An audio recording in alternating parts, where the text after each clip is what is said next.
কিয় দিব লগা হ'ল মানে আজি কিছুদিনৰ পৰা আপোনালোকে গমেই পাইছে যে ধনৰ বিনিময়ত চাকৰি তেখেতসকলে চেমিম আহমেদ আৰু নৱজিৎ বৰ্মনে যি ধৰণৰ কাৰ্য সংগঠিত কৰিছিলে, কল ৰেকৰ্ডিং ভাইৰেল হৈছিলে, তাৰপিছত আমাৰ কিছু দিব্যাংগ ভাই ভনীয়ে এজাহাৰ দাখিল কৰিছিলে।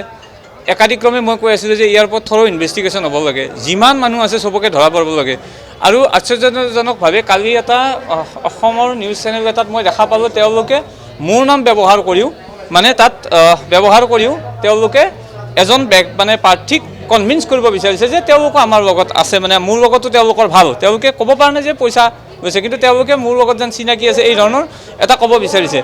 গতিকে সেই ক্ষেত্ৰত তেওঁ যে মোৰ নামটো ব্যৱহাৰ কৰিব বিচাৰিছে তাৰ বিৰুদ্ধে, কাৰণ মই তেওঁলোকৰ লগত জড়িত নহয়, না তেওঁলোকৰ লগত সংগঠনৰ লগত জড়িত, নে তেখেত আমাৰ লগত সংগঠনৰ লগত জড়িত, না মোৰ তেওঁলোকৰ লগত কিবা। আনকি তেওঁ মুখ্যমন্ত্ৰীৰ নাম লৈছে, মুখ্যমন্ত্ৰীৰ ওচৰত যোৱা। আমি কোনোদিনেই কেতিয়াও কোনো কাৰণত তেওঁলোকক লগত লৈ ক'তো মুখ্যমন্ত্ৰীৰ ওচৰত যোৱাই নাই আজিলৈকে। কোনো ধৰণৰ মেল মিটিং তেওঁলোকৰ লগত থাকি মুখ্যমন্ত্ৰীৰ লগত হোৱা নাই। তেওঁলোকৰ মুখ্যমন্ত্ৰীৰ লগত হৈছে, আমি সংবাদ মাধ্যমত দেখিছোঁ তেওঁলোকৰ ফটো, কিন্তু মোৰ তেনেকৈ তেওঁলোকক লগত লৈ মুখ্যমন্ত্ৰীৰ লগত মিটিং হোৱা নাই বৰ্তমানৰ মুখ্যমন্ত্ৰীৰ লগত। দ্বিতীয় কথাটো হৈছে এই যে মোৰ নামটো ব্যৱহাৰ কৰিও যে কিছুমান মানুহক কনভিন্স কৰিব বিচাৰিছে। কালি যে মই ধন্যবাদ দিছোঁ সংবাদ মাধ্যমটোক, কমচে কম সংবাদ মাধ্যমৰ জৰিয়তে মই এটা হ'লেও গম পালোঁ যে আমাৰ নামো ব্যৱহাৰ কৰিছে, আৰু বা কাৰ নাম ব্যৱহাৰ কৰিছে সেই বিষয়ে নাজানো। আচৰিত কথাটো হ'ল মই কমিশ্যন অফ ডিছেবিলিটিজৰ এই পেজখন তেওঁলোকে এখন চিঠি দিছিলে, এই পেজখন যিখন পেজ তেওঁলোকে ব্যৱহাৰ কৰিছিলে, ইয়াত চাব দিব্যাংগ মঞ্চৰ এখন commissioner for persons with disability মাননীয় আয়ুক্ত প্ৰতিমন্ত্ৰী আয়ুক্তক যিখন দিছে, তাত আপুনি চাব পেজটোৰ আচৰিত ধৰণে তেখেতসকলে মুখ্য উপদেষ্টা দুলু আহমেদ, বিশিষ্ট সমাজসেৱক, উপদেষ্টা জয়ন্ত মল্ল বৰুৱা, নলবাৰী বিধানসভা সমষ্টিৰ লগতে মুখ্যমন্ত্ৰীৰ ৰাজনৈতিক উপদেষ্টা জয়ন্ত কুমাৰ দাস, বিজেপি ৰাজ্যিক উপসভাপতি, এই ধৰণৰ উপদেষ্টাৰ জেৰিৰ হুছেইন, জয়ন্ত শৰ্মা, এইবিলাক মানুহক তেখেতসকলে সোমাই লৈ এই যে এখন বেপাৰ যে ভালকৈ কৰিছিলে, এখেতসকলৰ নাম বা ক'ত কেনেকৈ ব্যৱহাৰ কৰিছে। গতিকে এই সকলো কথাত তদন্ত হ'ব লাগে। আৰু মই কৈছোঁ যে এতিয়া মই যিকোনো কাৰণত এতিয়া মই অসম আৰক্ষীক আহ্বান জনাইছোঁ, থৰ' ইনভেষ্টিগেশ্যন হ'ব লাগে, যিকোনো পৰ্যায়ত, কোনো কাৰণত কোনো বাচি যাব নালাগে। আৰু মই এটাই আহ্বান জনাম যে এই ধৰণে আজি তেখেতে ব্যৱহাৰ কৰিছে, কাইলৈ কোনোবা মোক চিনাকি, যিটো সময়ত মই মোৰ লগত থকা মানুহকেইজনেই আজিলৈকে যুঁজি আছোঁ আমি কেনেকৈ মানে যোগ্য হৈ পেলাই চাকৰিখিনি পাব পাৰে। গতিকে সেই সময়ত তেওঁলোকে বেপাৰ কৰিব, এইটোতো নহ'ব। তেওঁলোকক বেপাৰ কৰিবৰ কাৰণে আমি কোনো কাৰণত সেই 2018 চনৰ 5 অক্টোবৰৰ মাৰপিট খোৱা নাছিলোঁ।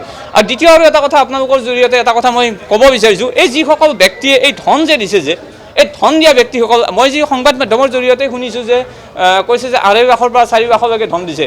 যিটো সময়ত মই 1000 টকা পেঞ্চন প্ৰতিবন্ধী এগৰাকী ভাইৰ কাৰণে মাহত 1000 টকা পেঞ্চনৰ কাৰণে চিঞৰি আছোঁ, অৰ্থাৎ বছৰত 12,000 টকা, সেইখিনি সময়ত যদি 2 বছৰত মানে 20 বছৰত ধন হয় তেতিয়াহ'লে 2,40,000 টকা হয়। গতিকে তেওঁলোকে যদি কোনোবাই 30 বছৰ 25 বছৰত যদি ধন যদি তেওঁলোকে যদি এজন মানুহক এই চেমিম আহমেদৰ নিচিনা মানুহক যদি দিবই পাৰিছে, তেতিয়াহ'লে তেওঁলোকৰো আচলতে নাম আওতাত আনিব লাগে। আৰু তেওঁলোকক মই চৰকাৰক আহ্বান জনাম যে তেওঁলোকৰ নামো এই যে আমি যে প্ৰতিবন্ধী আঁচনিৰ কথা যে কৈ আছোঁ, তেওঁলোকৰ নামবিলাক তাৰপৰা কাটি দিব লাগে। কাৰণ তেওঁলোকৰ ইমানে যদি টকা আছে, কি দৰকাৰত আমি যিটো সময়ত যোগ্য প্ৰতিবন্ধীক 1000 টকাৰ কাৰণে চিঞৰি আছোঁ, ৰাজপথত গৈ সদায় সেই ভোকে পিয়াহে বহুতো মানুহে আমাৰ ব্যক্তিয়ে অনাহাৰে মানে অনিদ্ৰাই কটাব লগা হৈছে। সেইখিনি সময়ত তেওঁলোকৰ ইমান টকা থকা ব্যক্তিসকলক আচলতে দিব নোৱাৰে। গতিকে তেওঁলোকক চাকৰি যিদৰে এখেতে জেলত সোমাইছে, ঠিক সেইধৰণে দিয়াসকলক তেওঁলোককো তদন্তৰ আওতাত তেওঁলোককো শাস্তি দিব লাগে আৰু চৰকাৰী আঁচনিৰ পৰা তেওঁলোকৰ নাম কৰ্তন কৰিব লাগে। 2 নম্বৰ কথাটো হৈছে মই এইসকলক ধন্যবাদ দিছোঁ যিসকলক ধন দাবী কৰাৰ পিছত পুলিচৰ দৃষ্টিগোচৰ কৰিছে কল ৰেকৰ্ডিং কৰি। গতিকে তেওঁলোকক মই ধন্যবাদ দিছোঁ।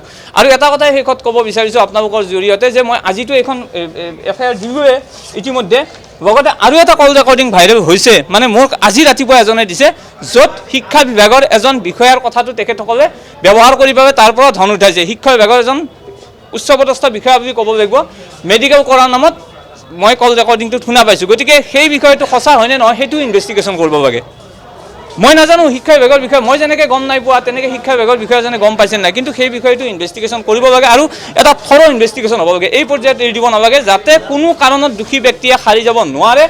আৰু লগতে মই সকলোকে সকীয়াই দিব বিচাৰিছোঁ যে কোনোবাই মই যিজনে কথাখিনি পাতিছে, কথা পাতাজনকো মই চিনি নাপাওঁ, তেখেত হয়তো প্ৰতিবন্ধী ব্যক্তি, যিজনে মোৰ চিনাকি দিয়া চেমিম আহমেদ মই তাক চিনি পাওঁ, দিব্যাংগ মঞ্চৰ বুলি আমি কিছুমানত আমি দেখি থাকোঁ। কিন্তু মই কোনো কাৰণত এইজন ব্যক্তিক চিনি নাপাওঁ গতিকে আৰু কোনোবা যদি অচিনাকি ব্যক্তিয়ে মোৰ নাম ব্যৱহাৰ কৰি এই ধৰণৰ মুনাফা আদায় কৰিব তাক কেতিয়াও কোনো কাৰণত সহ্য কৰা নহ'ব আৰু মই যিহেতু এটা কথাই জানো আইন আমি হাতত তুলি ল'ব নালাগে আইনৰ সহায় ল'ব লাগিব আইনৰ সহায় লৈছোঁ দিছপুৰ থানাত এজাহাৰ দাখিল কৰিছোঁ আজি পৰৱৰ্তী পৰ্যায়ত লক্ষ্য ৰাখিম যেতিয়ালৈকে পুলিচে শাস্তি নিদিব তেতিয়ালৈকে কিন্তু মই শান্ত নহ'ম যিকোনো খবৰৰ বাবে যোগাযোগ কৰক 7099017330 লগতে 7099017110 নম্বৰত